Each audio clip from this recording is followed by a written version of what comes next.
could say you're not in Kansas anymore. Yeah, right. Somewhere over the rainbow, something like that. Yeah, Benjamin Smith. You're from Maryland? Originally, yeah, Baltimore City. Hell yeah. What was... Yeah, I don't really know that much about you. It's funny, 'cause we've known Right. each other for a little bit, like through playing basketball together. And obviously I had Amber on the podcast, but... My girlfriend, by the way. Yeah, Amber Singletary, friend of the pod. Right. But yeah, I don't know much about you. Yeah, I've been kind of trying to keep things like a mystery for a long time. I've been kind of hiding in Baltimore before pursuing, some of my bigger dreams or whatever. Just kind of wanted to create like a foundation to, my story and who I want to be. And, for a long time, just wasn't really prepared for New York or like big aspirations. I felt like a kid for a long time. Wait, so how long have you been doing stand-up? Probably like close to 10 years. I've took a couple breaks in between, but 10 years, yeah. So you started in Baltimore like 10 years ago? No, so maybe around 10 years ago, I met this girl online through Tumblr. Okay. and ended up moving to Cedar Rapids, Iowa. Oh, okay, interesting. Right. For like, I got there. We ended up breaking up pretty quick. Really? Yeah, it was pretty bad. Really? The Tumblr girl that you moved to Iowa for? Right. Really? It turns out all the internet stuff and all this stuff, even communication via long distances, once you're in a room together, it can be kind of weird, like the internet personas aren't necessarily who people really are. And I guess I found that out like in a pretty harsh way. Uh-huh. And, so I signed this lease with this young woman, and we ended up breaking up. But so I was like, I don't want to mess up my credit. I don't want to feel like a failure by moving out here and then coming back home instantly. So I got a job at Transamerica. And then I started going to this open mic every Wednesday at this place called Penguins Comedy Club. Mm-hmm. And, I met a lot of cool people there. I wasn't the best at stand-up in the beginning because I didn't really plan on doing that, But, I really loved it. So how old were you at this time? Probably like 22, I think. 22. How old are you now? 32. 32. Okay. Don't tell anybody. Right. So it's 10. Oh yeah, I'll edit that out. So 10 years ago, you moved to Iowa for a Tumblr girl. Yeah. Wow, that's a fascinating origin story. Right. What's great? There's even more before then. Which, to be honest, this Tumblr girl story where we break up and I live there for a while and end up going to this comedy club, it's actually kind of one of the better parts of my life. Really? Is my time in Iowa. Yeah, 100%. I met a lot of good friends.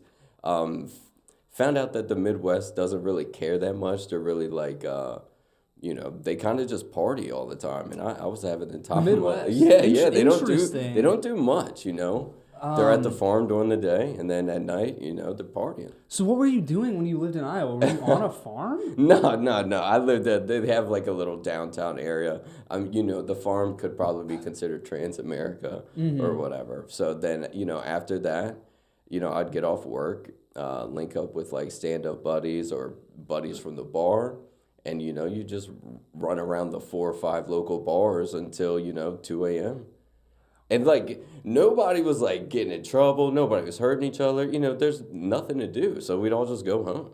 And we could all walk home. Nobody was driving. Okay, yeah, I guess we got to go back in time. Because I'm I got to... Who is the person that does that? You know what I mean? Like, how do you... Right. How do you get to this point? Like, what... Did you go to college before this or no? I tried to. You tried? And then, I went for, like, a year. I did all right. But... I felt like it was a big deal that I was going to school. Uh-huh. But, my family didn't, like, even care that I was trying to do this. I was taking, like, 2 or 3 buses to get to, like, community college. Yeah. Nobody's really helping me. So I was like, you know what, screw it. I'm going to meet a girl on the internet and move across the country. So, what... Did you like what were you doing as a kid? Were you like were you like an athlete? Were you like partying? What was your vibe? Kind of like it is now, a little bit. I can hang out with anybody kind of thing. A little bit of everything. I love football growing up, But Did then you play? I played up until freshman year because then I realized everyone's bigger than me. Mm-hmm. I'm literally the smallest guy Yeah. on any football field. And did you have any concussions? During my middle school years, yeah. And then I had concussions outside of football. You know, when I was like 4 or 5, my cousin dropped like a dumbbell on my forehead. Oh my God. Yeah, I still got a scar like Harry Potter. See? It's like right somewhere right there. You can see it. Oh yeah. Oh yeah. It's like a little line. Man. Yeah, I see that. Yeah. That's crazy. It's a great visual for the audio for the audio listeners. Just picture like the worst scar you've ever seen, and it looks nothing like that. Right. It used to be filled with blood and pus, but you know, we don't even got to talk about that. Jeez. Wow. Okay. So, what was your family like? Like, what was that? Oh man. What was going on at home? So, when I was born, you know, my dad was in the Navy. My mom was, you know, just working at a restaurant, doing whatever to make ends meet kind of thing. But my dad was in the military, so, you know, nothing wasn't unpaid or anything. Yeah. And then, I guess, through my childhood and then my brother being born, my parents split up. Me and my mom and my brother and sister ended up moving, you know, to Maryland. Yeah. And, you know, my mom and dad had this, like, kind of, like, other family stuff. You know, my dad has another family. They're, like, kind of cheating and fighting all the time. You know, I'm trying to keep me and my siblings kind of, like, protected from, like, you know, adult traumas and stuff. And, you know, moving around from, like, trailer parks, living with our grandmother. Then, like, we ended up all moving. This is the craziest one, right? So me, my mom, my stepmom, my dad, my 3 step siblings, and me and my brother and sister all lived in one house at one point in Virginia Beach. So how many people is that? That's so 9, 10 total. 10 total. People. How many rooms? Yeah. Let's see. We had 1, 2, I think 3 rooms.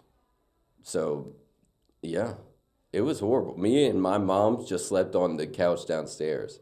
You know, so, but that's why, you know, I ended up like not chasing, but like meeting people online, meeting anywhere outside of this house. Sure. You know? I'm now, yeah, it's all starting to make sense. Were you into comedy from like a young age? Yeah, 100%. Yeah. You know, I love the entertainment. I love movies, love stand-up. You know, Eddie Murphy's my favorite. My mom would show me, you know, stand-up growing up. She would watch Cat Williams, I think, almost every night, you know? Yeah. So, yeah, I loved stand-up, football, sports, entertainment as a whole, you know? Yeah. What did you want to do when you were a kid? What's like the first thing you remember being like, oh, I want to do that? Everything you could think of. I wanted to be everything for at least 6 months, you know? Okay. Like, when I was a football player, I wanted to be a football player. I even... I started rapping at one point. I would, you know, try to be in a band. Right. Okay. Yeah, we got into this a little bit before we started recording. Yeah, this I want to hear more about because you know I rapped when I was in high school. Yeah. What was your rap name? So I had a group. It was me and my friend Jarrell Robertson. I think his Instagram's DJ Rel or something. He's still rapping? He's doing DJ work. He's doing DJ. Now. Okay. So he's turned it into a career. It's pretty nice. Okay. Very cool. Yeah. But we were this group called Misprint. And you know, we would just rap for like our high school like fan base, and we would post online, and people really were into us. But then what happened is like we started rapping and posted online. Next thing you know, there's like 10 people from our school rapping, 20 people from outside of our school, and you know, we're very peaceful guys, and we were like, dude, we don't want any beef. So then we never was beef? Yeah, there was times in our high school where all like the rapper kids would get together and we would like try and like battle rap or just see who the best rapper was, period. And, you know, me and Jarrell were looking at each other, we're like, bro, I think we just like fashion and art. We're not necessarily like the biggest rap. We don't want to be the best rappers. You know? We're just trying to have fun. Doing something creative. Right. And then we, you know, I think we felt like a little attacked a little bit. Yeah. Right. Were you good though? Like. Yeah, I think we're really good. And you know, I can speak to that by saying, you know, Jarrell's still in that business a little bit. Yeah. You know? Why did you stop? Well, it's a weird thing to explain, but you know, I never wanted my whole life to be about I gotta hold this persona. You know, if you're a rapper, most of the guys you either have to like latch on to like either like you know, a street background, or you got to be like some hipster guy. I literally just want to be myself. Okay, you know, I felt that same thing too. Right. I think that was, I don't know, but that was something that like drew me to comedy, where, and especially like the way that I do stand up now, I feel like it is very much just being myself. I don't, obviously some people do have a persona, but I didn't ever feel like I needed that. I don't know how do you feel about that? Right. So it's kind of like, say if you're rapping about material you wanted to rap about, which may be like, you know, like people interacted with people at a coffee shop, right? Mm-hmm. People don't necessarily want to hear you rap about that. Yeah. But I could joke about that. Sure. And still be myself and carry my opinion about just something as simple as people being in a coffee shop. Yeah. You know? What was the first job you ever had? Oh, so first job was actually Little Caesars Pizza. Pizza. And I think I worked there for like 2 months. Most of the time, me and my friends were just throwing dough at each other. Yeah, this is like in high school? Yeah. I was like 16. So, all right, I'm so fascinated by this meeting this Tumblr girl. Oh, so, yeah. Yeah, we gotta get deeper into that. That is, okay, so how long are you guys like talking online before you were like, let's move to Iowa together? Did she already live in Iowa? So this is like I'm even telling you more than I tell most people. Right? Yeah. All right. So at first, I'm in Virginia Beach, graduating high school. Okay. Right. And which I spent like 2 years there to graduate high school and whatever. And I meet this girl online. I'm already in a relationship at this point too. I'm in a high school girlfriend boyfriend thing. Talking to this girl online, and and you know, we're really into each other or whatever, and I devised this plan, right? Because I still live at my dad's house. There's no room for anybody else to come visit or me to do anything. Mm-hmm. So I'm like, okay, I'm gonna go move to my aunt's house in Baltimore, back to, you know, where I was originally, right? Yeah. Where I know where I'm at. So I moved back to my aunt's house, and I'm like, well, you know, I just moved. I feel like this is a time when you can visit me, right? So I got an open room. I got my own room at my aunt's house.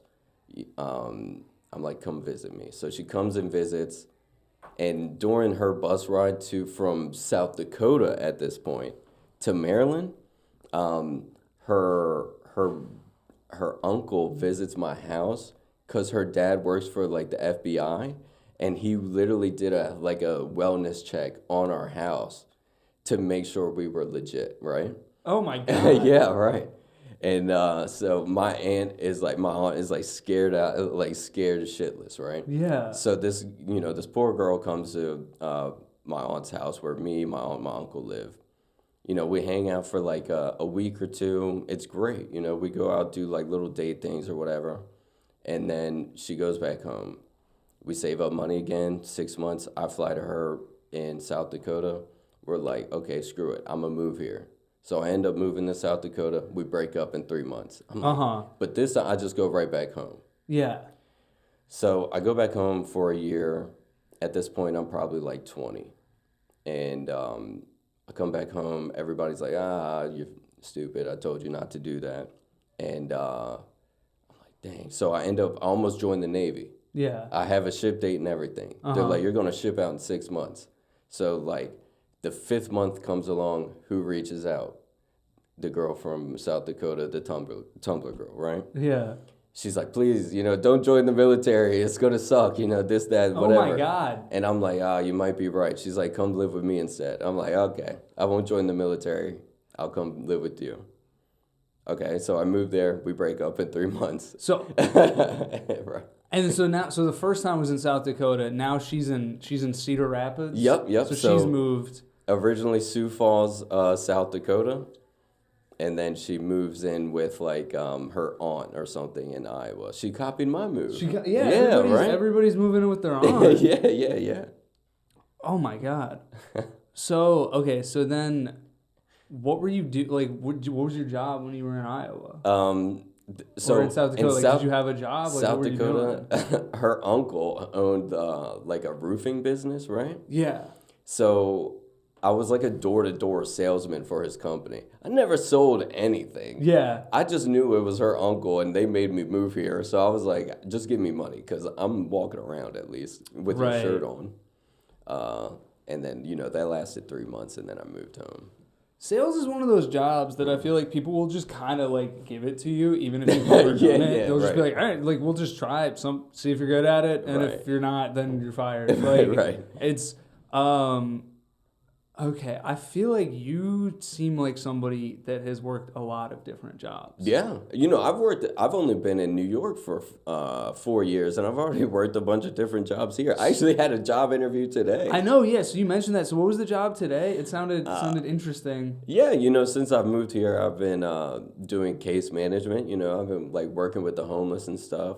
Just because, growing up, I came across like a lot of just people that needed help in general. And in Baltimore? Yeah, right, exactly. Man, but I tell you what, man, not even Baltimore, just everywhere. Yeah. Baltimore is probably the roughest, of course. Sure, but it's everywhere, yeah. But, growing up, I've seen people struggling, and a lot of times, like, kind of drowning in their bills, right? In New York, they have these areas or shelters you can go to, and you can kind of, like, take a break from like responsibility and kind of collect yourself, and being a part of that for people has been rewarding for. Yeah. So when did you start doing that? You started doing that like right when you moved here? Did you have? Because I know Amber was telling me that you guys moved here when in 2021. 2022, I think. Yeah. Okay. Somewhere around there. And what was the thought process? So you'd already lived here at one point? Well, I lived here for a few months when I was way young, got drunk, busted my head, and had to go home. Everything lasts 3 months for me, I swear. Yeah. Except for Amber. I've been with her 5 years. Ain't that crazy? That is crazy. Right. But you guys are such an odd couple. Yeah. Do you get that a lot?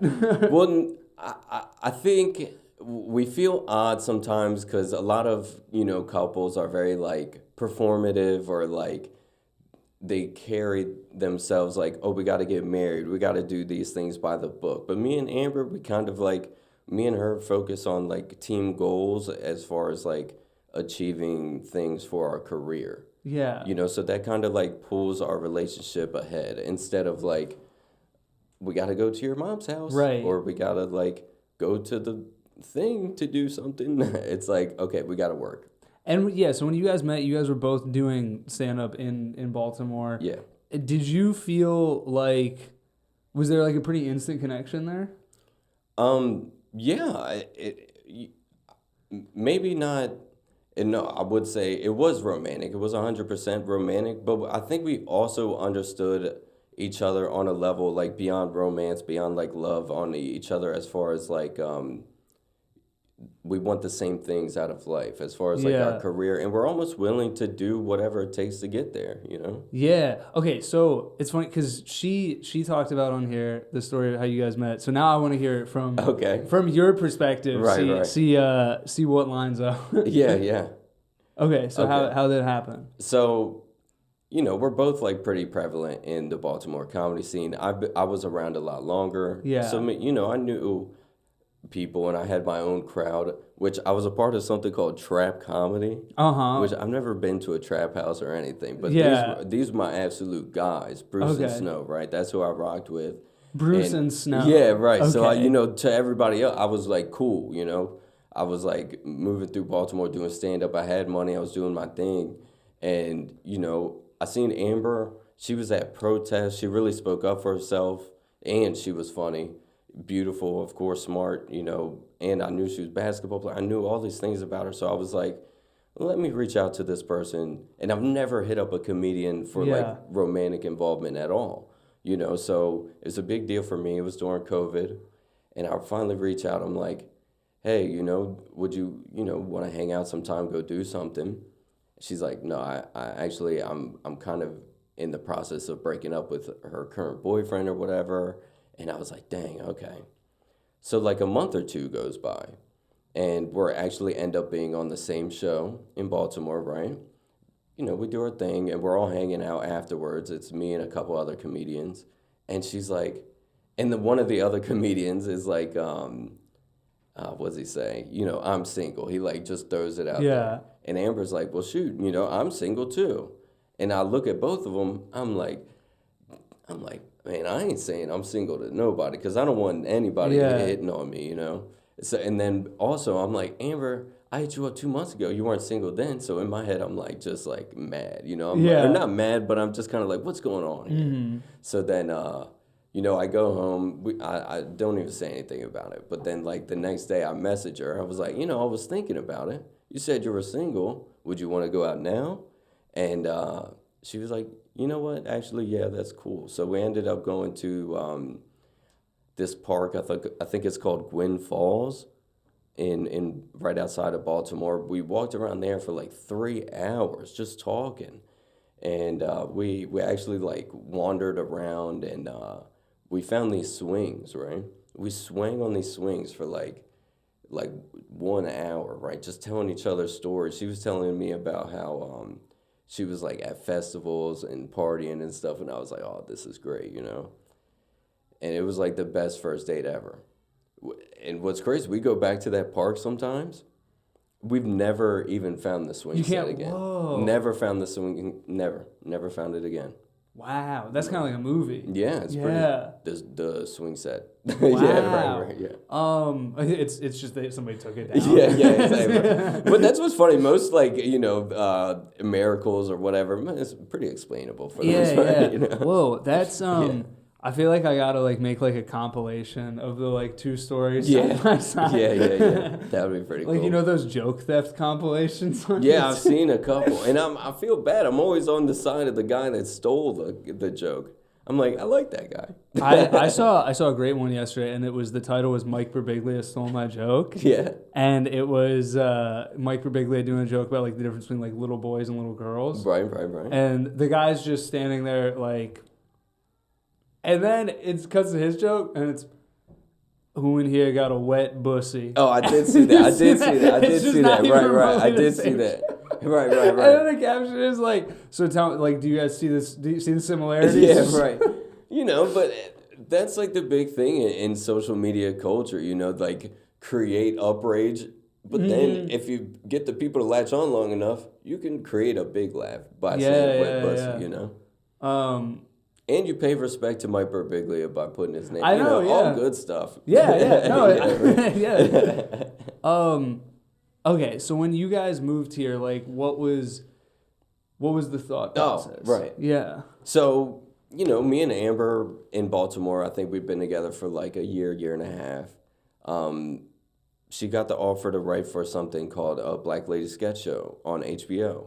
You know, so for the first time for both of us, you know, we got this influx of money.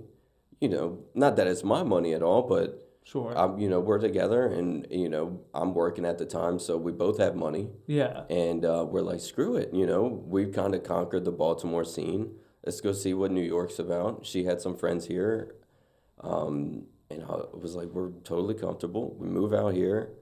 We put some money down on our rent, so we didn't have to worry about it for a little bit, and you know, we were dead broke because we put all our money into the move. Yeah.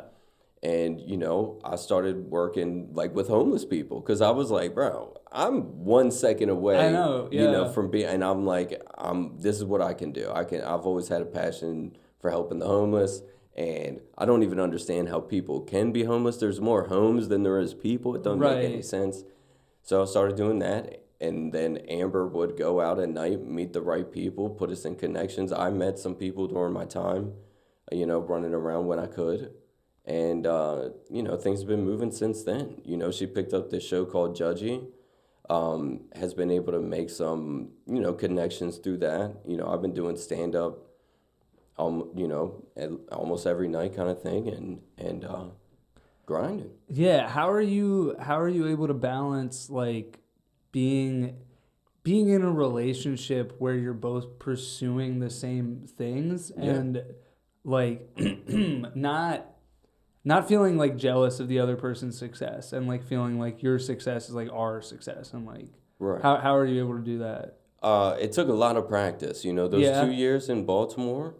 I feel like people were kind of like definitely attacking our relationship or like the sincerity of it, the seriousness of it. And I don't blame people, we're two prevalent people. Why not see what these people are about together? Yeah. And we stuck it through and we got here. And, I still was struggling a little bit because she was doing way better than me. Yeah. And she still is.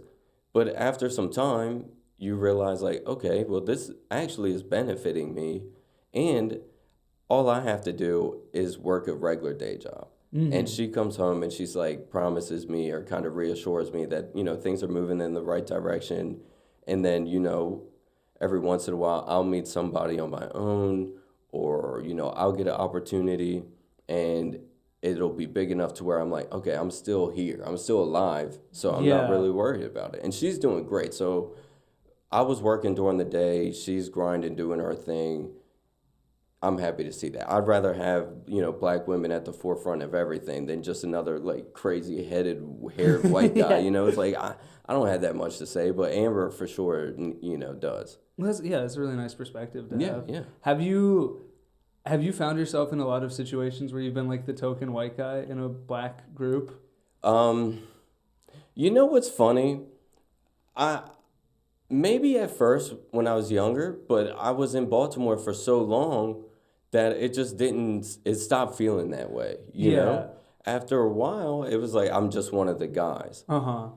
And that's how we carried it, It never felt like anything. I was in like a 3-man group where I felt like I was, a necessary part of it. It didn't feel like, oh, this is just our white boy. It felt like, I'm just one of the guys. Yeah. But it took time to get there, Yeah. This is a bit of like a non sequitur. Yeah. I know you have a very funny tattoo on your chest. Yeah. You want to show it to the camera? Okay, let's see how this works. There you go, right there. The camera's right here. That one. There you go. All right, it's kind of hard to see, but yeah. So you have a tattoo that it says "fuck." Why?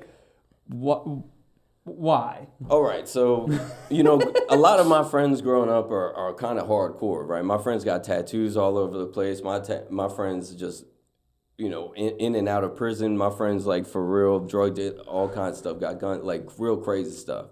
Whole time, I'm not with none of that. I don't do none of it, I just like being around it because it's like, when it comes to real people, these people tend to be the most honest, you know? I'd rather be with somebody that tells me that they're doing bad shit or maybe don't like certain people or whatever they carry themselves.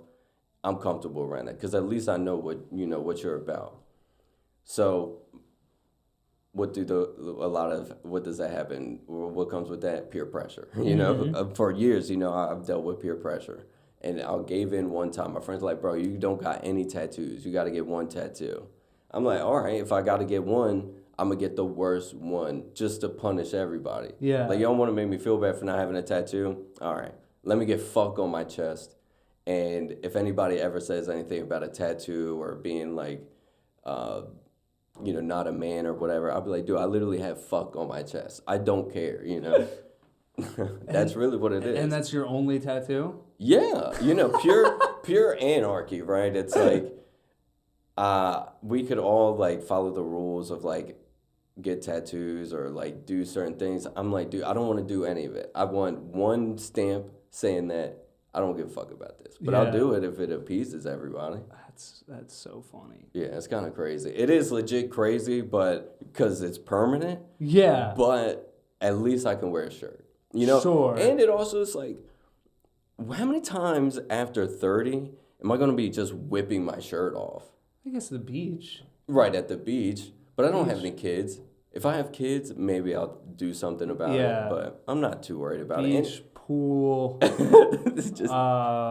Yeah, I guess just water. Right. You could be the only 30-year-old man with a swim shirt. Yeah, right. But, it's no big deal to me. And how funny is it still? Like, I kind of got a gut sometimes. So it's like, what is that? People are very curious about it. So. And how old were you when you got that? 21. 21. Okay. No. It was after Iowa. Of course, Iowa. Of course, Okay. Iowa. I'm like Sure. going through the motion, so it's probably 23. Yeah. Which is worse. And it's not that much worse. Yeah, right. Yeah, right. it's. I think it'd be if you were like, I got it last week. Maybe I'd be like, all right, dude, that's a little. That's crazy. Yeah. Right. So before you did stand up, did you have like an idea of like I'm gonna do that? Before stand up, I honestly thought I wanted to be like an actor, right? But being involved with like hip hop and the music world when I was young, I realized that a lot of people don't kind of get put on or get famous without the right connections or being a part of some sort of family or something like that, or even just being in the right situation, period. I was in the totally wrong situation. I'm moving to schools every year. Yeah. I don't know anybody. So I'm like, okay, acting is probably not going to work. I don't know a director. I don't know anybody, So I start doing stand-up because I'm like, well, that is something anybody can do. I've seen it on TV. I know this can lead to other things, so I'll just do that. And, it scared me here. And did you think when you started that you were like, this is the thing I'm going to do, like, forever? Or like... I thought this is a thing I could do forever. If I need to, I'm always going to be good at stand-up. I love stand-up. I love writing jokes. But in the very beginning, I was kind of an asshole about it. I didn't take it serious. I was, like, drinking a lot of the time, kind of, like, making fun of, like, a lot of people that were taking it serious. And, I took a lot of practice to get here. So when did you start taking it seriously?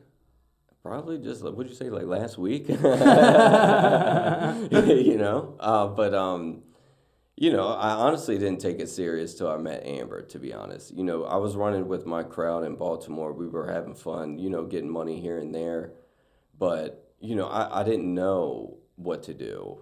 I didn't know. And then Amber, college-educated woman, someone that takes herself very serious, kind of showed me by example, like the right things to do, the right way to move. And even though, sometimes I do the complete opposite or do things my own way, she's helped me a lot to realize, like, okay, even though we're just telling jokes or being funny, there is like an air of seriousness that has to come with you, or no one's even going to take you serious at all. Yeah. And what are your goals in terms of comedy? Comedy or entertainment in general. My biggest goal, like at the end of the day, I would love to make like a movie or be part of a movie, especially in an age where film feels like it's kind of in a downward swing, after Avengers and everything. Everybody only wants to see one thing. And comedy even has taken a hit. Creating a comedy movie or something somebody could sit down and watch and be like, okay, this is like objectively funny. Yeah. That's the biggest dream. Because like stand up, I do it every night. I could do an open mic and just be as fulfilled as doing, a tour or like a 1,000 show theater or whatever, or 1,000 people in the crowd or whatever. Like it's no big deal to me. So to you, it's just the joy of doing it, making people laugh. Yeah. Has that always been your mindset? Yeah, almost to like an arrogant level. Really? Like because I don't understand how people could be like, oh, I need to monetize laughter or like making people happy. When I'm like, well, come chill with me, bro. I'm at an open mic for free. Buy me a drink. I'll make you laugh all night. You know what I mean? But that's stand up. That's why I like kind of, even making a podcast or creating a movie, it creates like an air of like work around it. Yeah. Because stand up, I love it to death. But if I'm standing anywhere just for an hour cracking jokes, I did put a lot of work in the writing and everything, but it never feels like work. Sure. It never does. Was fame ever something that was important to you? Or is it important to you? Nah, I mean, fame is cool. Like, don't get me wrong. If I like small town fame, you know, walking around Baltimore, people knowing my name. I don't need everybody to know, but just like the select few, like say you, even you knowing who I am, that's cool to me. Yeah. You know, but it's no big deal. I like money. Money is most important. Money. I don't care about anything but money for real. Yeah, I mean, I think I think for a lot of people that is the desire. I think the desire for fame is often just tied to the money. Right. I think there's like a Jay-Z line where he says something about like fuck the fame and the fortune. Well, maybe not the fortune. Yeah. Right, 100%. I heard that. Yes, sir. And if Jay-Z is listening, bro, I'm throwing it up, man. I'm willing to do whatever it takes, you know, sacrifice. Jay-Z, if you're listening, triangles. I don't think you did it. Yeah, I don't think whatever the lawsuits are, I don't think you did it. I didn't even hear about it, man. Yeah. I have the opposite of Google notifications for Jay-Z. Yeah, right. I have Beyonce notifications. Yeah. Right. And I don't think he did that either, unless Beyonce's listening, in which case... Again, it's all... Who runs the world? Girls. Yeah. What were your favorite rappers?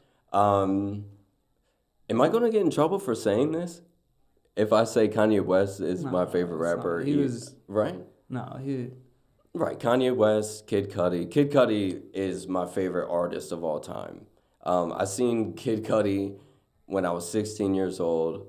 Best concert I've ever seen. Asher Roth was there. B.O.B. was there. Kanye even came out. I saw Kanye when I was 16. Right, there we go. I saw him on the Yeezus tour. Right. Ooh, when he was on the floating thing? Yep. Man, were you the guy that jumped up on there? No, I was way in the back. Yeah. But, you know, Kanye, Kid Cudi, and what? If we're creating a Mount Rushmore, what is that, 4? That's sure. Yes, yeah. 4? You can. I mean, I don't care. List as many names as you want. Right. I'll just say everybody. Yeah. You know, Future is great. Future is my personal one, and then you put Kendrick Lamar there. Yeah. And then we're all happy. That's okay. So that's the Mount Rushmore. Yeah. Kid Cudi is one of those artists where I think that for a certain type of person, I think I put myself in this category too. Like if you just heard him at a certain age, like it just hit in a real way. I think, and you and Amber were both Kid Cudi fans. I think that was one she mentioned something about that in terms of your origin story. She told you about that? Yeah. Bro. What was it? She was at a Kid Cudi concert and you responded to her story? It was something like that? Something like that, okay. Right. So, like, bro, like a year before we even, really talk or even, I don't even know if we've met. She said you had a girlfriend at that time. Yeah, right. Yeah, that's great. I didn't even know I had a girlfriend at that time. But dude, she posted this video. There's this classic Kid Cudi video where he like Spider-Man climbs into Vashti's apartment and he acts like a nerd. Mm-hmm. I never thought anybody else in the world has ever seen it. I've never seen a single person post it but me. Yeah. So I saw her post it.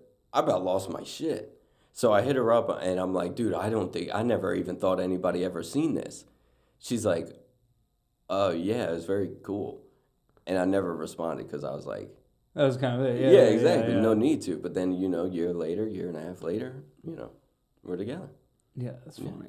Kid Cudi making love happen. Yeah, for real. He has a lot of songs about it. He's doing stand-up now. No. Did you see that? He also made a podcast. He has a podcast. He had Wiz Khalifa on. Yeah, he's trying to do like me in reverse. Yeah, right. Starting out as a rapper... Or I guess, no, me in the same order. I guess. Just but more successful at everything. Yeah, but it's like, dude. I'm sure Kid Cudi, he did something. Hey, man, I'd love to open for you, Kid Cudi. Yeah, right. All right, Kid Cudi, I'm talking to you, right? I was going to say I'm better than him at stand-up. Never mind. Please, Cudi, let me open for you. Please, Mr. Cudi, please. Dude, Mr. Now I'm calling him Mr. Cudi. He is getting older. He spoke to like a very like weird group of kids. Yes, the same like absolutely. People when they were like 14, 16 teenagers that heard David Bowie or whatever. Yeah. What? Yes, it's very much like David Bowie for a different generation. Yes, yeah, absolutely. Yeah, I think that's a great comparison. Oh, hell yeah. Yeah, I'm good at that, bro, comparing things. But yeah, Did you ever watch Comedy Bang Bang? Oh, I love Comedy Bang Bang. I think the live show is going to be here in June. I gotta go. Oh yeah, We just got Scott Ackerman. We just did the whole podcast is just us talking to people who definitely aren't listening. Right, exactly, right. God, Scott Ackerman, that'd be a fun guy to have on. Dude, you know the guy, and I don't mean to. I'm a name dropper. Obviously, I'll drop any name. I don't care. What's it? Paul Rust? Yeah, of course. Yeah. Right. Bro, one time, no shade on Paul Rust. It was on Twitter, right? I have no followers, no following, nothing. I had this joke about Pennsylvania, Castlevania, vampires saying it like Pennsylvania. This whole goobly gook. And I posted a day later. Paul Rust literally has like the same joke with the voice inflection. I literally tweeted at him. I said, "Bro, it's been one day. You're gonna steal my shit?" No bullshit, it was deleted. So I'm not saying it has anything to do with me, but I fuck with Paul Rust. He's cool. Yeah, I mean, it could be that you guys had the same idea, and then he saw you had already posted once, and he was like, "Oh, okay, somebody got to this before me." People out here making videos like that. Yeah. I was out here like, I'm coming right to you. Yeah, Paul Rust. Yeah, I love the show. Love is really good. Very underrated show. Absolutely. I often think about his character in that. There's certain characters where I'm like, this feels like the worst version of me. Oh. Do you know what I mean by that? What, just kind of wrapped up in your own little society? Yes, your own ego and insecurities and and not allowing another person in because you don't want them to judge you or whatever. But that's love, Yeah. Sure. Well, the young woman in that show was great. Gillian Jacobs? Yeah, Gillian. Yes, she's wonderful. She was great. She's great. Great comedic actress. Absolutely. Very I think she was on Comedy Bang Bang. I'm sure she's been on. Right. Yeah, but Kid Cudi, he was the band leader on the TV show for a season. Reggie Watts. Yeah, Reggie Watts. We're just naming names. Yeah, this is the name dropping section. Okay, so why aren't you more famous? Oh, I mean, nobody's fault but my own. Okay, all right, let's get into it then. Like I said, I didn't take it serious as much as I wanted to. I looked at the higher ups. Obviously, we can list names all day, and I was like, they got everything handled, And I saw no opportunity for my voice to be seen. So what I was going to do, I was going to party my little heart out, and that's what I did. But I didn't focus on meeting the right people, the right connections. I was really focused on drinking, partying, women. Yeah. Getting a little bit of money I could get. But, that's nobody's fault but my own. Because I could sit here and blame my upbringing. I could sit here and blame parents. I could blame, old friends, ex-girlfriends all day. But I made those choices to be in those relationships or continue involving myself in certain situations that, I didn't need to be involved with as far as, the partying or being involved with women that I've just met or, crazy stuff. So, just all really focus. And you know what? Now that I say all that out loud, I did go to, a psychologist, psychiatrist, therapist person. They told me I was bipolar. So, actually, I take all that back. It's because I'm bipolar. So when was that? When did you get that diagnosis? That was right before I met Amber, to be honest. So that was probably 2020. What did you have a manic episode that led to that? Oh, yeah. This is explaining a lot of your behavior. Not to sound like a therapist, but this is explaining a lot of your behaviors. Right, it makes sense. Like moving to Iowa for a girl you met online. Right, and then being done with it almost instantly. Yeah. Right. Okay, so what? Yeah, so did you have a manic episode that led to that? To the diagnosis? I was just kind of ended up always being aggravated and irritable, and then it got to a point, and I will never forget it. So my whole family is over. We're watching Floyd Mayweather versus Conor McGregor, I think. Mm-hmm. Look what year that was in. Yeah. That's what year I was freaking out. Okay. And I'm looking around, and I'm like, I start telling my family, I'm like, you know what? I don't think you guys even like me. I'm like, I don't even think you guys love me. And I was like, my family's looking at me. They're like, dude, you're fine. No, we all love you. Yeah. So I just like I like lock myself in the bathroom for like 2 hours. And I'm like, yeah, I'm not coming out there. I know you guys don't love me. And it wasn't like anything giant or anything. I just was like, came to this conclusion and I was willing to say it out loud. But it was kind of crazy. And luckily I met Amber like within a year. And then she kind of had to deal with a little bit of my ups and downs. And, you know, she really brought like my life to ease. You know, I've been cool ever since I met her, you know? Yeah. So did you get medicated once you got diagnosed? Or? Yeah. I took, what is it?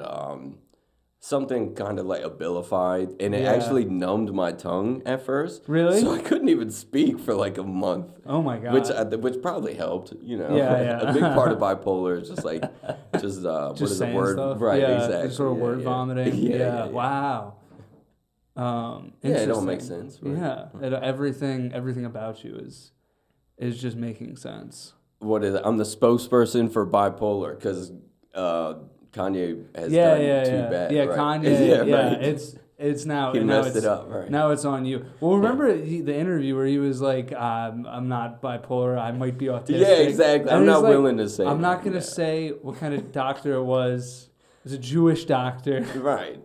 Which is, you know, uncalled for. You don't need to be saying stuff like that. You know, I love Jewish people. I love Jewish doctors. Thank you. You know, stuff happens. Yeah. Whether you're a Jewish doctor, white doctor, any other doctor, things happen, man. Spokesperson Ben Smith, spokesperson for the bipolar community and Jewish doctors. Yes, sir. I'm willing to take it on, whatever it takes. Yeah. What have you watched lately that you've enjoyed? You know, the Beast Games is great. Love Mr. Beast. Love what he's doing over there. Is that real? Yeah, Beast Games is great. Yo, Beast Games is I love reality TV, bro. I watch this one me and Amber were watching Secret Millionaire. It's like this weird one where, you know, someone holds this amount of money, then they have to do like little white lies in order to hold the money. That one's funny. Let's think. What's like the big movies? I watched Marty Supreme was great. Marty Supreme. That if I had to pick a movie, like last one I watched and remember, it was Marty Supreme. So this shirt you wearing, you said you don't know what it is?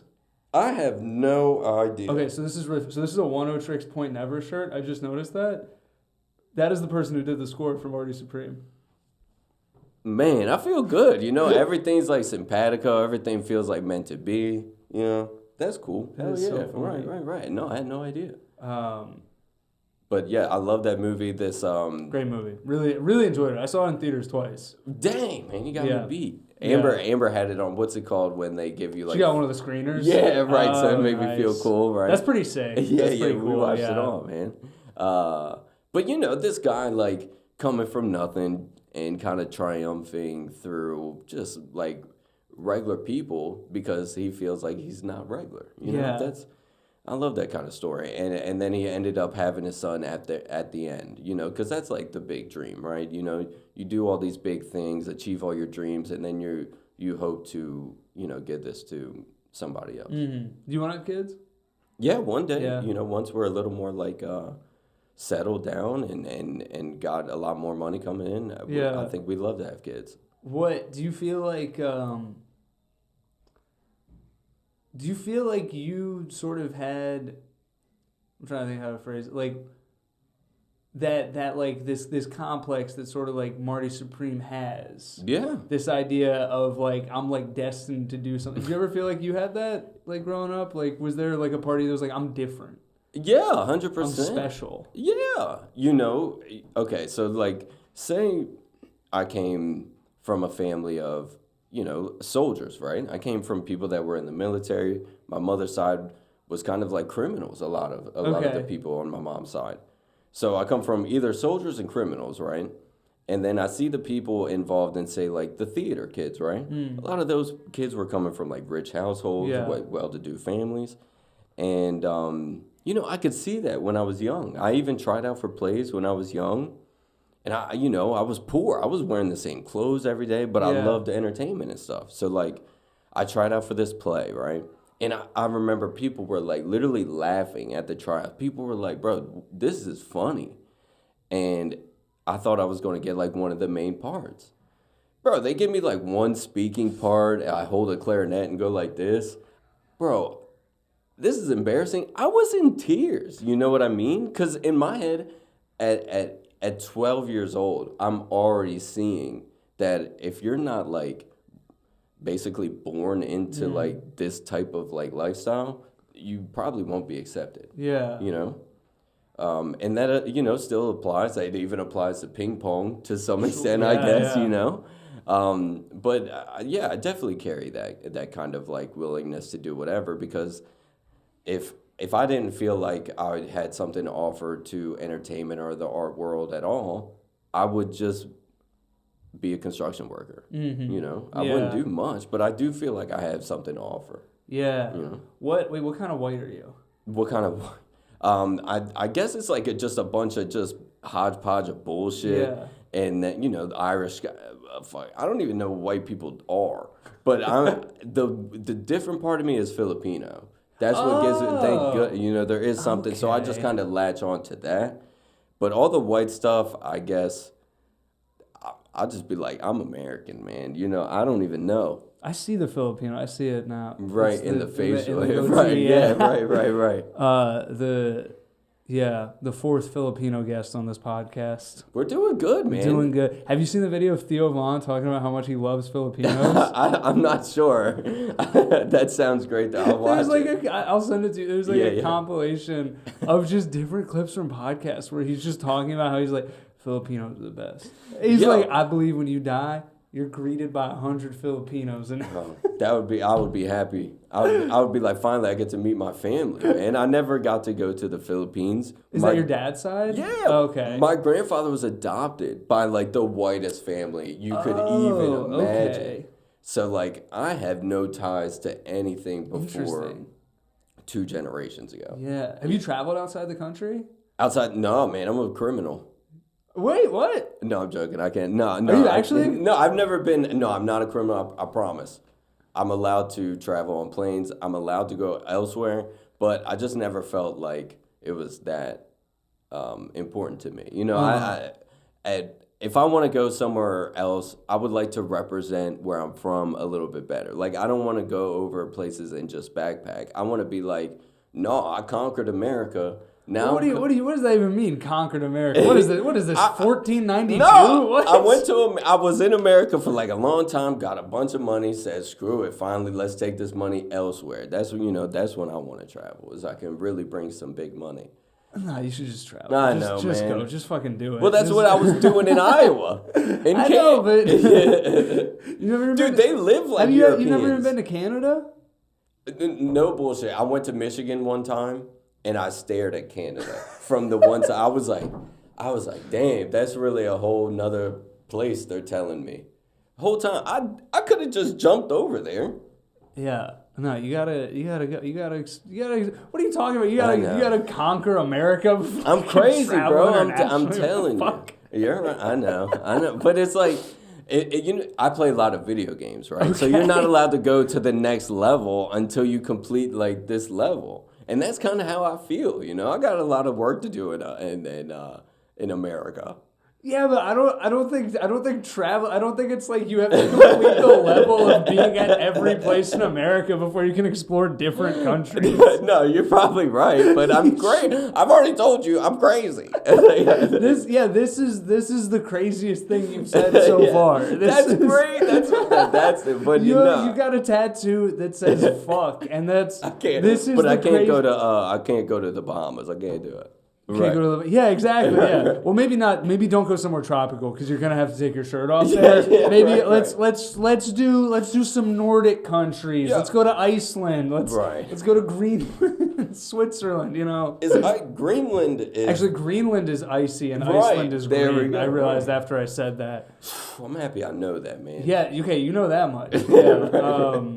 Nah, dude. Go to the Philippines, man. They don't, because also it's funny. I feel like probably, you know how like Americans just have like Chinese characters? Yeah. I'm sure there's people in other countries that have, they see that like you. You're like, he did you wrong, bro. No, right? But like you could have fuck in Chinese written on your arm and I wouldn't know. Like That's how people in a bunch of actually I don't know, they speak English in a lot of countries. If you go somewhere where they don't use the English English alphabet, no, what?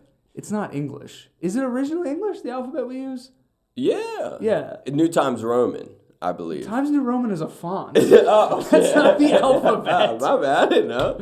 That's what then why is it the first one on the computer? Because it's just the best looking one. Oh. But okay, so you go somewhere where they use a different alphabet. Okay. And they see that tattoo. It doesn't mean anything to them. They're just right. like, oh, that's cool. That's cool. What does that mean? I'm like, oh, it means make love. Yeah. Yeah. It's what you say when you're really excited. Right. It is one of the most versatile words in the English language. Oh, I do love bad words, and I know doing stand-up, a lot of people love like clean comedy, or they think you're not smart if you use curse words or this, but they're very like what's it like when it really gets people going? Like it's provocative, you know, just being like, going. Especially nowadays, right? You know, if I'm sitting here and I'm like, man, fuck that, and everybody's like, fuck what? What are you talking about? And I'm like, well, I don't know. I just thought it was a funny word to get your attention. Now I feel weird. Were you like as a kid? Were you like the kid that would just like swear a lot because it was fun? This is a great story, right? Okay. I actually got in big trouble for this. So not big trouble, but I got like a spanking. Uh-huh. So when you played Pokemon like Blue on the Game Boy back in the day, right? They had an attachment to the Nintendo 64 where you plug the game in and you could play Pokemon on the TV. Okay. Yeah. I totally forgot. I named all my Pokemon bad words. So Squirtle was like bitch, and then Togepi was like asshole, and then I had like a Pidgey that was named probably just dickhead or something. And how old were you at this time? I'm probably like 11. Okay. Just inappropriate. Yeah. Even now as a 32-year-old, all inappropriate, right? So these words are being blared on my TV, right? My mom's boyfriend at the time walks in. He's like, what the hell is this? You know, what are you showing? What is on the TV right now? That says dickhead. Yeah. And then I'm like, oh, I didn't even realize. I think the game came like that. And what was funny, he almost believed me because I know I got this Pokemon game from the flea market. So I'm like, bro, you know, I'm using somebody else did that. Right. Yes, yeah. But of course, you know, he knows I'm already like a little shit at this point. So what was his name? James. Oh, and then he saw one of them was called James is a bitch. Yeah, like, right. Okay, I know nobody else did that. No, he was, man. What did James do? He walked right out to my mom and was like, look at what your son's doing. He's doing this, right? My mom didn't even care. My mom's like, that's just stupid stuff. Just delete it. He's like, no, this is serious. My mom gave me like a spanking. I mean, but it was kind of like we both were like, we're like, for real, man? It's just dickhead. And then that was it. I just deleted it, and then we never spoke of it again. What did you get in the most trouble for as a kid? The most trouble, honestly, because I never really did anything too crazy. It was always like small punishment. It was always like a lot, you know, just like constant. So like I would always be sneaking out. Mm-hmm. But as I told you, I didn't really have a room. I was sleeping on the couch. So nighttime came around. I'm like, yeah, I'm blowing this popsicle stand, man. I'm out of here. But you said your mom was all in the same room as you? I'm sneaking out. My mom's sleeping on the couch. Yeah. So she's sleeping on the couch, or she's at work because she also works nights sometimes. Okay. But I'm sneaking out. You know, I have high school girlfriends I'm going to visit or stay the night with or whatever and come back early in the morning. One night I go out and for some stupid reason I leave my phone at my house and I go over there. I go over to my girlfriend's house. But this is the night where I plan we're going to sneak into the neighborhood pool. We're going to like get all our friends and party. We're going to drink, do all this stuff, and then I'll sleep at your house and it's going to be a whole night. Well, the police come instantly. We sneak in the pool. The police are called. We're like running from the police, God. You know, and we're wet, so we're covered and we all scatter because we don't want to get in trouble. So I just run home. I run home, door's locked. I'm banging on my sister's window. She don't let me in. Whole time, I guess my dad was sitting there waiting on the couch. And the next day, he cut all my hair off. Really? I wasn't allowed to leave the house until school started, I guess, because it was summer. So I wasn't allowed to do anything. Cut all my hair off. Why did they cut your hair?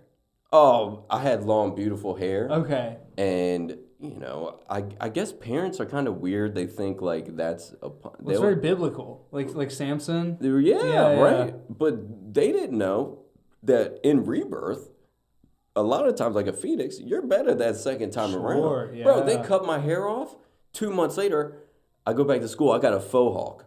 They're like, bro, this is the coolest kid I've ever seen. Yeah. You know?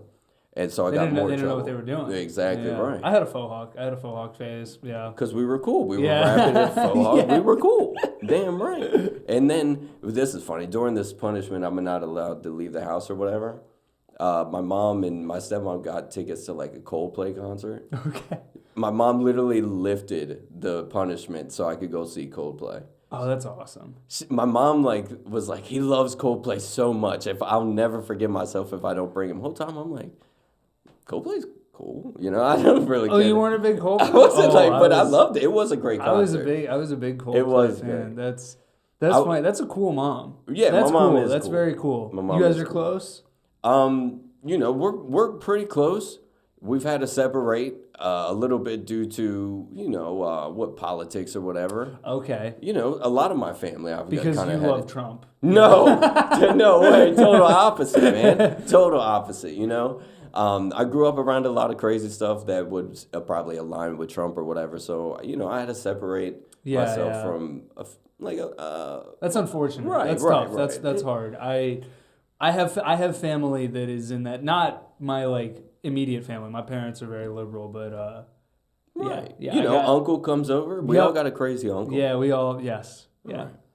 But that's all that is. But I still love everybody. But, you know, when it comes to, like, talking Thanksgiving dinner, and I'm sitting here saying things that are pretty common sense, like, hey, you shouldn't ship over American citizens because somebody looks a little different than you or whatever. Like, that's not controversial. Right. That's a pretty normal thing to say.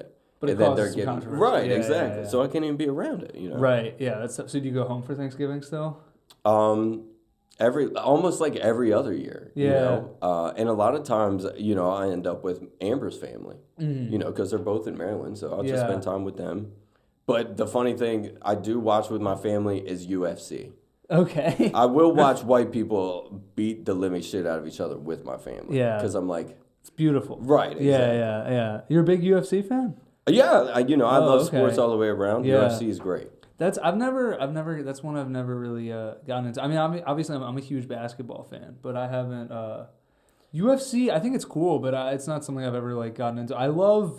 Did you like wrestling? No, I've never. It was not something I got into. I loved boxing movies. Like Crazy yeah. I love Rocky. Like even as a kid, I watched all the Rocky movies because my parents like they were just kind of like supportive of like whatever interest I was in. So when it was Batman, we'd go to Blockbuster or whatever and get every Batman movie. Right. Same thing happened. Like I watched the first Rocky movie.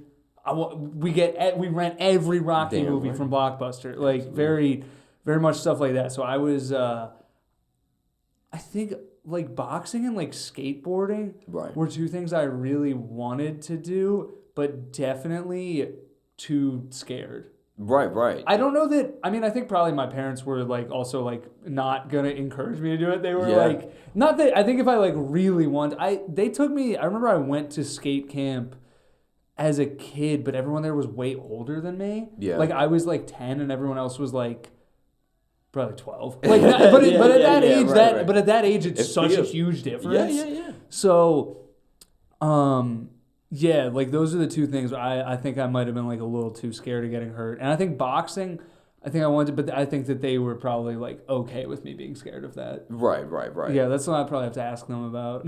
That's skateboarding, you know, I still have skateboarder friends. Did you ever skate? I just like football, once I realized there's people that can like do a kickflip into a 50-50. You're like, I'm all right. I'm like, dude, I don't need to hurt myself. Yeah. I never need to hurt myself for nothing. Just like, Yeah. So did you play sports in high school? Remember, I stopped at freshman year, but then, so freshman year, I realized I'm too small to be in pads. Like, it's dangerous, like, legit. Even if you're not my height, even if you're if you're a football player size, it's not safe. Yeah, yeah. But, so what me and my friends did, me and my friends, and we didn't have good grades, too. You got to have good grades. So, we're all... Yeah, I probably... I noticed how when I asked you what were you like as a kid, I didn't ask did you have good grades. That one I kind of assumed. Right. No, a C student, man. I did as much as it took to make it through, So... C's get degrees. Absolutely. So we stopped playing football in pads, so we have like this neighborhood football field where the kids that didn't play football but love football, we would all just beat the living shit out of each other. And, no coaches, no nothing, no refs. We're all just like literally just basically beating the shit out of each other for a few hours. Yeah. That's what football really boils down to. And, we loved it. What's the most illegal thing you've ever done? Oh, I don't know about most illegal or whatever, but I will say something that I regret doing, and it's something that I would probably like to speak out against, because it's you don't have to ever do it, is like being under the influence while driving. Yeah. Whether it be like drinking, whether it be drinking mixed with other things or whatever it may be, it's not safe, and you're putting other people at risk. And, I look back in my life where I look back, I don't even know how I made it home kind of thing. Yeah. And that's scary, bro. Yeah, I had a couple of those in high school. Something I've only done like a couple times. Right, exactly. But it really is the kind of thing where it's like, not to turn this into a PSA, but it's like, there's just no reason to do it. Yeah. And anything else, as far as, I'm very smart. I like being around bad shit. Yeah. Like I would always like to say we ever had an American Revolution. I don't want to hurt anybody or do anything, but I would love to tell somebody to be like, hey, you should get that guy. Yeah, right. The guy being Trump probably or whatever, not to call, but whatever, But he's a big fan of the podcast. Yeah, right. Actually, we're gonna have to point that out. But I never was really doing too much except over excessive partying. Yeah. Were you doing like a lot of drugs in high school? Not in high school. How crazy is this? Okay, yeah. High school, nothing. Never did. Even, I didn't do. And I smoked weed at 16, and then I broke up with that girl. And I was like, screw it, man. I'm doing everything. And this is when you're how old? 22. When you're 22? Okay, wow. Before then, I have a drink here and there, smoke here and there. After that, I was like, screw it, man. I was doing, I never did the bad ones. I would say heroin and crack. Yeah. Horrible. Don't do those. If you're listening, don't do those. I've never done those. But as far as acid, mushrooms, cocaine, even pills here and there. Meth? No meth. Okay, that's I guess crazy. that goes with the heroin. Right, exactly. Yeah. Okay, right. When it starts changing how you look and stuff. Yeah. That's where I don't I don't really mess with that. But when it hallucinogenics, things like that, I was having a good time, man. The seeing triangles and stuff. I felt like I was hanging out with Jay-Z. I've never really had hallucinations from psychedelics. No, it's always kind of like the triangle thing. Sometimes you'll see shapes or things will be kind of breathing. Right, or I remember this was a big one in college doing mushrooms of you look at the tapestry until it looks like it's moving. Pet the furry wall. Yes, pet the furry. Your boy Russell Brand. No, Russell Brand. We're not talking about. You just said some crazy stuff earlier, and I cannot co-sign with that. Yeah, what did he had something recently? What I just seen. Okay, yeah.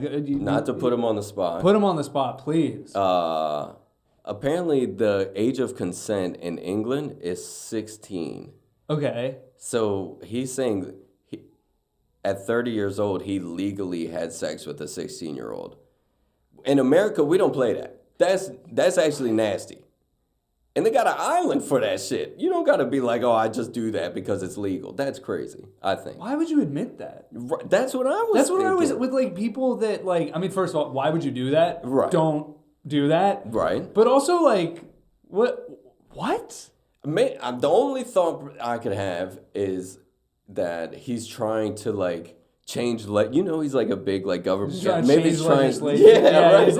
He's like, I'm not. You want me to stop fucking these 16-year-olds? Do something about it. Yeah, right. Exactly. He's like, I will abuse the law. Yeah, right. That's Russell Brand. Right. Exactly. Oh man. Yeah.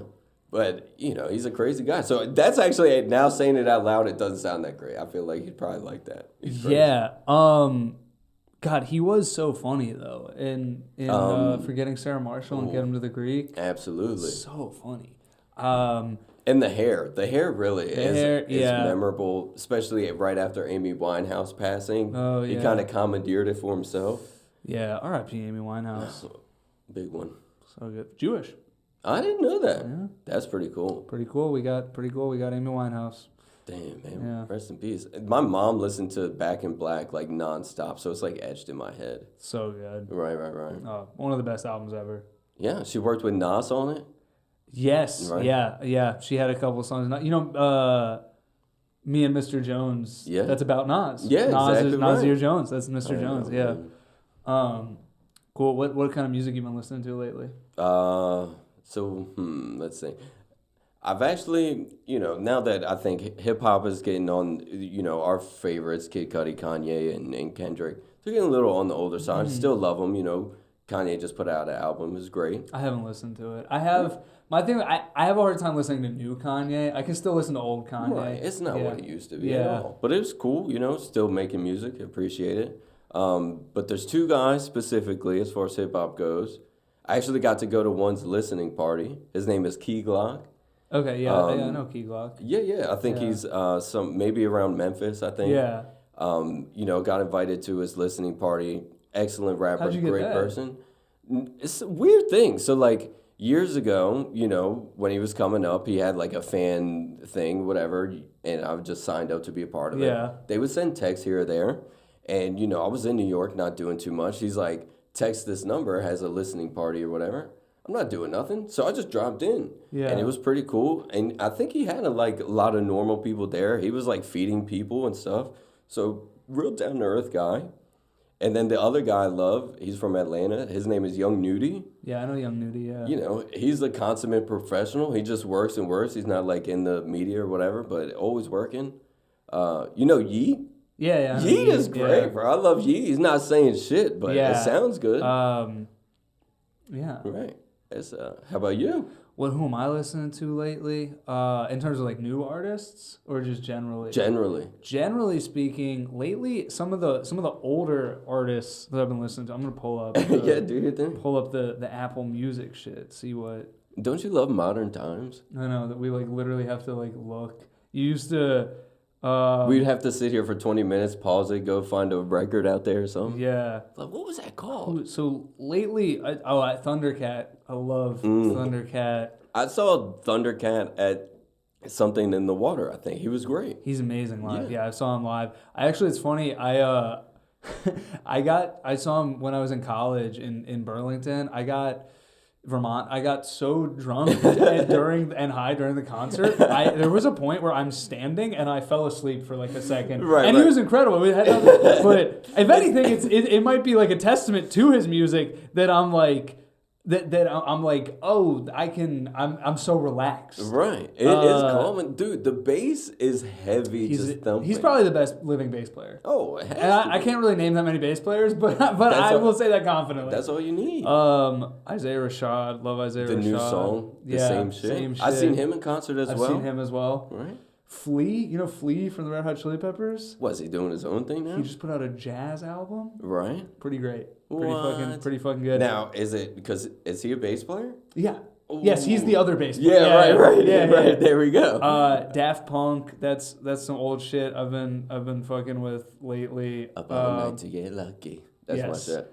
I'm trying to think of like some new artists that I really like. Like Baby Keem. Baby Keem is great. Love Baby Keem.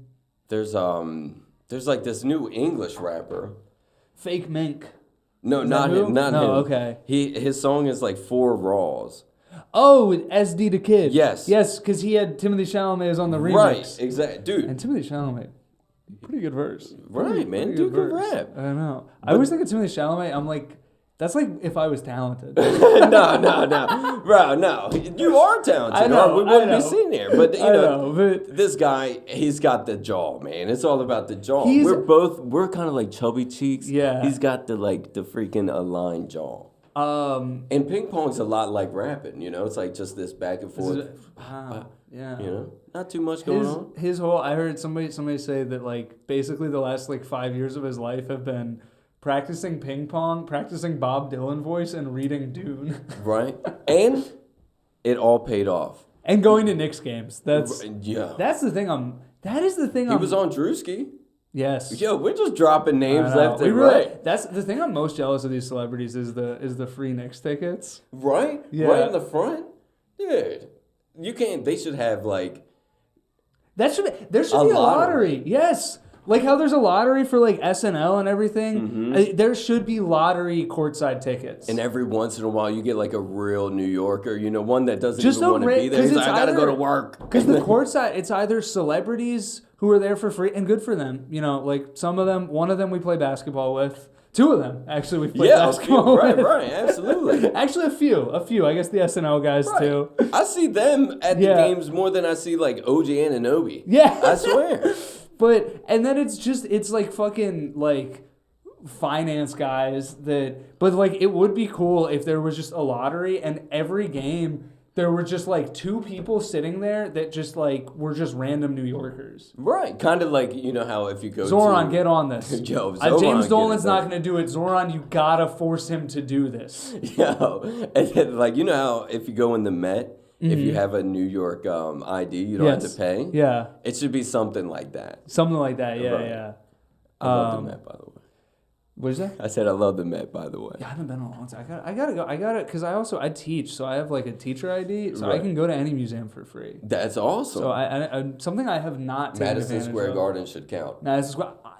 It's a landmark. You It's said- the world's most famous arena. Right, I said any man. museum. That's right. Yeah. It's a museum now. It's a museum. Yeah. Zoran. Zoran, get on that. Get on that. And get on the pod. Come on. Come on, Zoran. Why aren't you more famous? Come on. If we got to talk about Zoran, dude, he's hanging out with Obama already. We can propel this gentleman. I think he could do it. Well. He could do it. Right. Amber's met him. Yeah, she interviewed him. Yeah. Right, and he was really great, and he's really cool. But Were you there? No, but I did get a little jealous, you know, because... That's the thing I would definitely get jealous Right. of, for sure, yeah. Even though he has his girlfriend, you know, they're a beautiful couple. I'm not to blow up his spot. But, you know, when he's on his campaign trail, you know, he's pretty serious, pretty, like, down-to-earth guy, you know, laughs sometimes.